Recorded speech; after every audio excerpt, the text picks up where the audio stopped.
سلام لو ما عندنا رئة فيلم بقلتشان إسران حدن استسرحت Without Remorse زرقستا أزيات صبغت فيلميا كبرات تخاتاتلتي كرمنتا فيلم جمرناغن نزا چانل سابسكرايب لايك انداقبركم جمروا ناي أمريكا وتعدرات مس زي حقاويان سبات انداتواقو خلون رئي أبز زفرسن ايربورت بوتا نحاد سبن مدحان كواقو خلون رئي نت بوتا دما كاب صلات مسصريو ايجنت زخون ريتر دويلو ناي سوريا منغست وتعدرات ناي CIA سبات سلزوسدو نتوم سبات نصا نخوصوم ممرحي هبوم ناي تغانتا مرح زخونه كيلي سلنايتوم ستوسدو سبات حصير حبريتام سوسده نتوم ناتو غانتا بزتفلالي بوتا تبتينوم نخدليوم يززوم ابتز طرطرو بوتا دما حيال متقعتي يغبرمو نتوم ناي CIA سبات نصا يوصوم تلوخوم سودو دما جون كيلي كاب ناي حدا ناي سوريا وتادر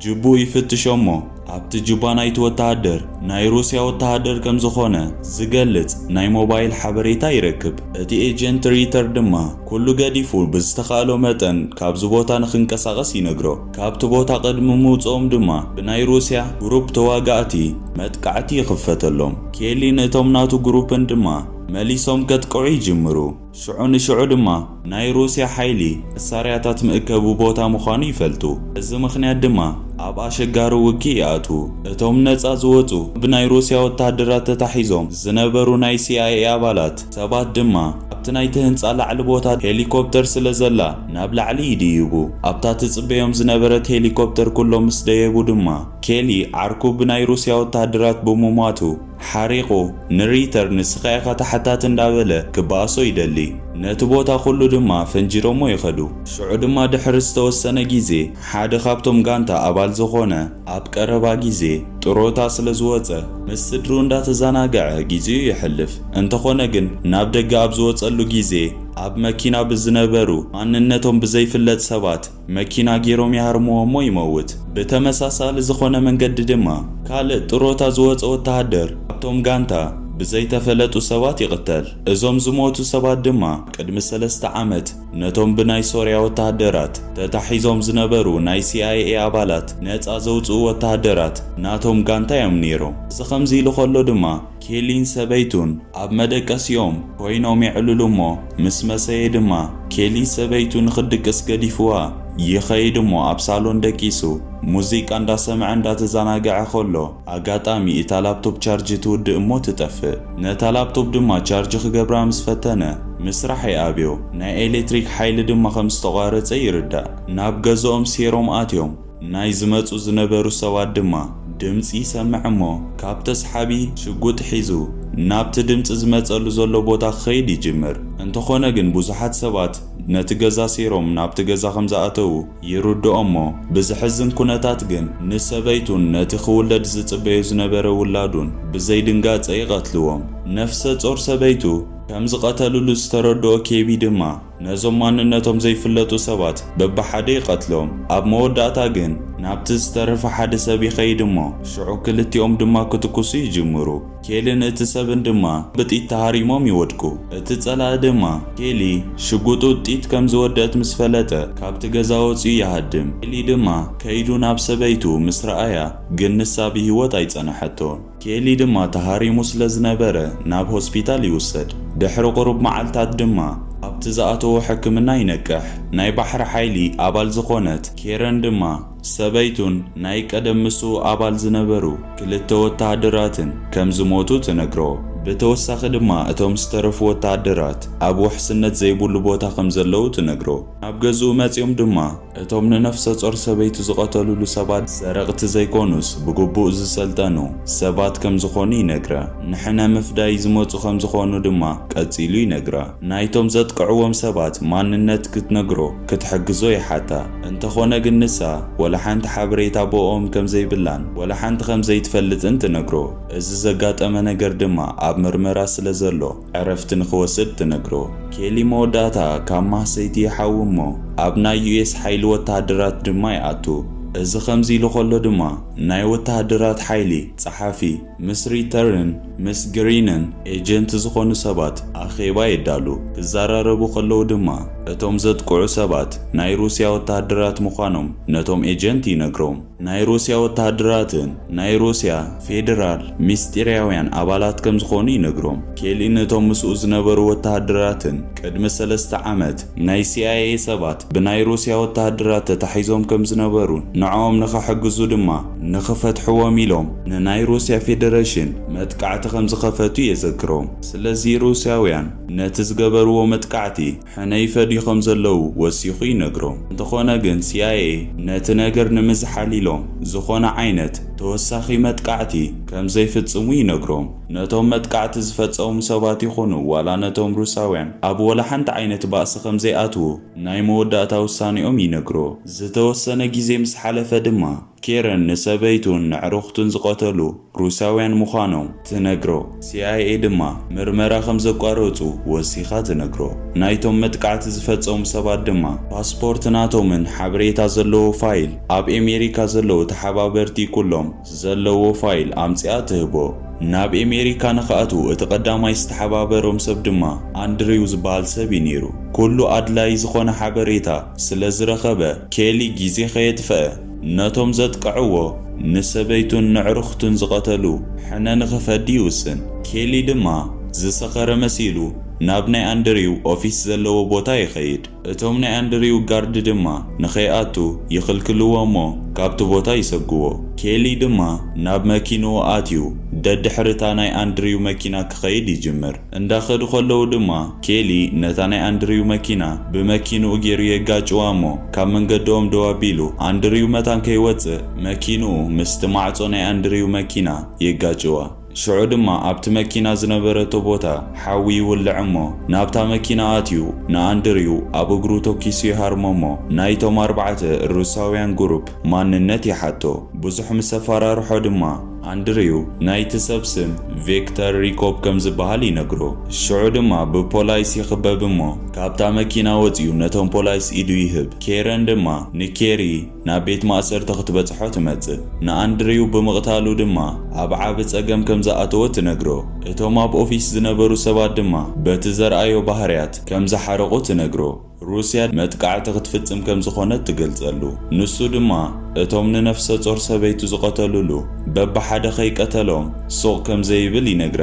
ንሶም ዘይፈልጥዎ ሓበሬታ ምስኡ ከም ዘሎን እቲ ሓበሬታ ይደልይዎ እንተደኣ ኮይኖም ድማ መጀመርያ ካብ ቤት ማእሰርቲ ክፈትሕዎ ከም ዘለዎ ይነግራ።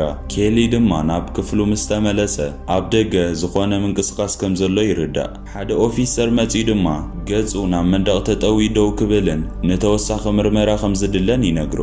እንተኾነ ግን ኬሊ ነቲ ኦፊሰር ዝበሎ ከም ዘይቀበሎ ይነግሮ። ሽዑ ድማ 3 ፖላይስ መጺኦም ክሕዝዎ ይፍትኑ። ንሱ ድማ ንሓደ ፖሊስ ሒዙ ከም ዝቐትሎ ይፈራርሖም። ካብቲ ቦታ ድማ ንኽኸዱ ይነግሮም። ሽዑ ድማ ናይ US ሓይሊ ፖላይስ መጺኦም ምስኦም ንኽኸይድ ይእዝዝዎ። ምስ ኬረን ንኽዘራረብ ድማ ሞባይል ይወሃቦ። ነታ ሞባይል ተቐቢሉ ድማ ክዘራረቡ ይጅምሩ። ኬረን ድማ ምስቶም ናይ ፖላይስ ሓይልታት ብሓደ ንኽመጽእ ተሓቶ። ኬሊ ድማ ኣብ ዘይፍለጥ ናይ ወታሃደራት ቦታ ንኽዘራረቡ ይመጽእ። እቲ ኣለኒ ዝበሉ ሓበሬታ ድማ ንኽዛረብ ይሓትዎ።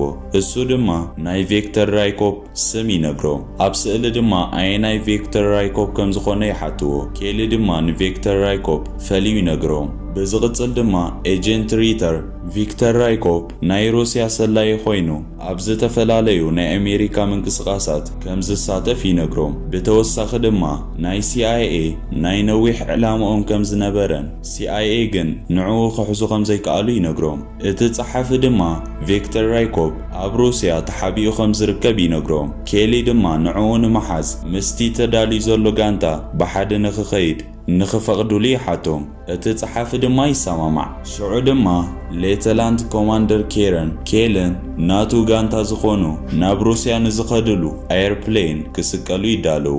ኤጀንት ሪተር ድማ መጽዩ ሞስኮ ከም ዝራኸቡ ነጊርዎም ይኸይድ። እንተኾነ ግን ኬሊ ንሪተር ስለ ዝጠርጠሮ ክጥንቀቐሉ ይውስን። ብዝቕጽል ኬረንን ኬልን ናብቲ ናብ ሩስያ ዝወስዶም ኤርፕሌን ይስቀሉ። ናብ ናይ ሩስያ ዶፕ ምስ ኣተዉ ድማ እታ ዝነበርዋ ኤርፕሌን ኣጋጣሚ ብናይ ሩስያ ናይ ኣየር ሓይሊ ይተሓዙ። ናይ ሩስያ ናይ ኣየር ሓይሊ ድማ ኣብ ብሩክማንስ ናይ ኣየር መዕረፊ ቀልጢፎም ንኽኸዱ ይእዝዝዎም።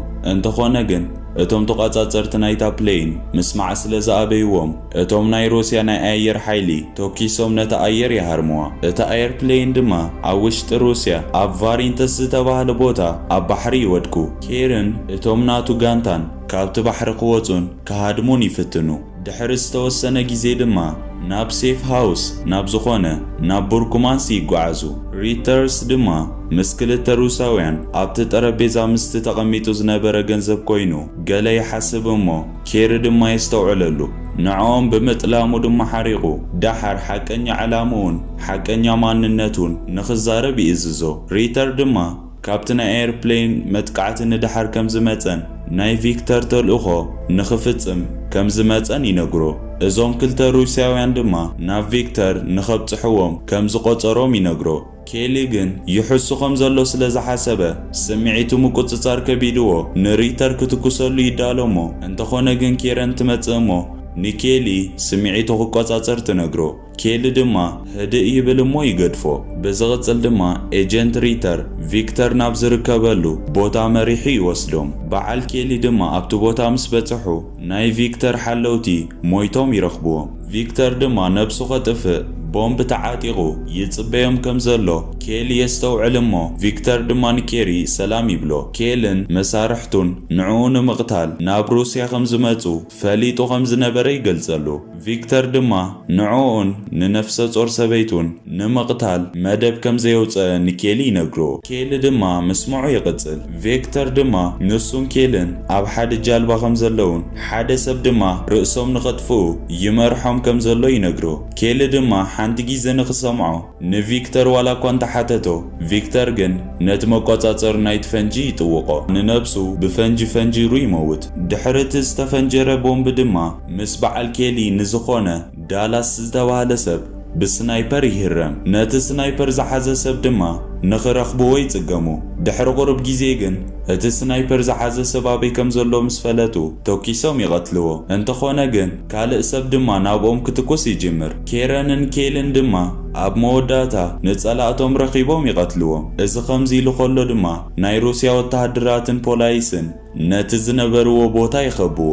ኬልን እቶም ናቱ ወተሃደራትን በቲ ናይቲ ገዛ ብድሕሪት ወፂኦም ንኽኸዱ ነጊርዎም ናብቲ ላዕሊ ገዛ ደይቡ ነቶም ፖላይስ ክትኩሰሎም ይጅምር። ነቶም ፖላይስ ድማ ፈንጂ ይሰደሎም። ሽዑ ድማ ነቶም ፖላይስ ከዳኽሞም ይጅምር። እቶም ካልኦት ናቱ ጋንታ ንኽሃድሙ ኬሊ ምስቶም ፖላይስ እንዳተዋግአ የጨንቖም። ናብቲ ላዕሊ ገዛ ድማ ንዕኡ ንምሓዝ ዝመፁ ፖላይስ እንዳተባእሰ ናብ ታሕቲ ይወርድ። ኣብ መወዳእታ ድማ ነቶም ናይ ሩስያ ወተሃደራት ተመሲሉ ማስክ ገይሩ ካብቲ ገዛ ይወፅእ። ኣብኡ ድማ መኪና ምስ ረኸበ ብመኪና ገይሩ ናብቲ ቦታኦም ይኸይድ። ኬረን ድማ ሰላም ምስ በለቶ ናብቲ ጃልባ ትወስዶ። ምስ ኬረን ምስ ሪተር ኮይኖም ምስቶም ዝተረፉ ናቱ ጋንታን ካብ ሩስያ ይወፁ። ኬሊ ድማ ኣብታ ጃልባ ከለዉ ብናይ ቪክተርን ብናይ CIA ስለ ናይ ዘሎ ስራሕ ይሓቶ። ሪተር ድማ ስለ ናይ ቪክተር ስራሕ ይነግሮ። ሽዑ ድማ ሪተር ንኬሊ ብዙሕ ገንዘብ ከም ዝህቦን ናብ ካልእ ናብ ዝኾነ ቦታ ክኸይድ ከም ዘለዎን ይነግሮ። ከይዱ ድማ ሓድሽ ህይወት ንኽጅምር ይነግሮ። ከም ዝሞተ ድማ ንCIA ከም ዝነግረሉ ቃል ይኣትወሉ። ኬሊ ድማ የመስግኖሞ ከም ዝጠለመ ስለ ዝረኣዩ ድማ ይቕሬታ ይሓቶ። ድሕሪ ዝተወሰነ ግዜ ድማ ክሎይ ኣብ ሓደ ሬስቶራንት ከሎ ኢዱ ክሕፀብ ይኸይድ እሞ ዘይሓሰቦ ድማ ኬሊ ኣብ ቅድሚኡ ደው ይብል። ቪክተር ዝነገሮ ብምዝካር ድማ ንምንታይ ናብ ሩስያ ከም ዝሰደዶ እቲ ሓቂ ንኽነግሮ ይሓቶ። ምምላስ ድማ ምስ ኣበዮ ኬሊ ሒዝዎ ብመኪና ይኸይድ። ኬሊ ድማ እቲ ሓቂ ዘይነግሮ እንተደኣ ኮይኑ ንቤተሰቡ ከም ዝቐትለሉ እንዳነገረ ይፈራርሖ። እቲ ጸሓፊ ክሌም ድማ ነዚ ተግባር ንምንታይ ከም ዝመደቦ ኣብ መወዳእታ ይገልጸሉ። ብዝቕጽል ድማ ኢኮኖሚው መታን ክሕግዝ ክብል ናይ ዩኤስን ናይ ሩስያን ናይ ዘን ክልተ ሃገራት ርክብ ክቋረጽ ከም ዘለዎ ይነግሮ። እዛ ኣጋጣሚታት ብምኽታል ድማ ናይ ክልቲአን ሃገራት ህዝቢ ብውግእ ዘፈራርሑሉ እኹል ምኽንያት ከም ዘለዎም ይገልጸሉ። ናይ ኣሜሪካ ህዝቢ ንጸላእቶም ብሓደ ደው ክብሉ ከም ዝኽእሉ ይነግሮ። እንተኾነ ግን ንዕኡን ነቶም ኣብቲ ግዜ ዝነበሩ ናቱ ጋንታን መጻወድያ ከም ዝነበሩ እቲ ሓቂ ይነግሮ። ስለዚ ንኹሎም ናብ ሓደ ቦታ ንምምራሕን ነንሕድሕዶም ድማ ንኽጣፍኡን ከም ዝመደቡ ይነግሮ። በዚ መንገዲ ድማ ናይ ክልቲአን ሃገራት መንግስታት እዚ ኩሉ ነገር ክግበር ከሎ ወላ ሓንቲ ክጥርጥሩ ከም ዘይክእሉ የረድኦ። እዚ እንዳተዛረበ ከሎ ድማ ኬሊ ነታ መኪና እንዳዘወረ ነቲ ጸሓፊ ክሌይን ሒዙ ናብቲ ባሕሪ ኣቱ። ሽዑ ግን ኬረን ንኬሊ ካብቲ ውሽጢ ማይ ተውፅኦ። ኬሊ ድማ ናይ ድምፂ መቕድሒ ማሽን ካብ ክሌይን ወሲዱ ኩሉ ነገር ንሲአይኤ ብመርትዖታት የቕርብ። ኣብ መወዳእታ ድማ ካረን ንኬሊ ናብ ኣየርፖርት ትወስዶሞ። ሂወቱ ድማ ከም ብሓድሽ ክጅምር ነጊራ ሓድሽ ፓስፖርት ትህቦ። እንደገና ኸኣ ንዓኣ ብፍጹም ከይርስዓ ነጊራቶ እንዳፋነወቶ ኾላ እንዳርአየና እታ ፊልም ኣብዘ ትውድእ። ክቡራት ተኸታተልቲ ሳብስክራይብ ላይክ ምግባር ኣይትረስዑ። ብቐጻሊ ብኻልእ ፊልም ክሳብ ንራኸብ ቻው።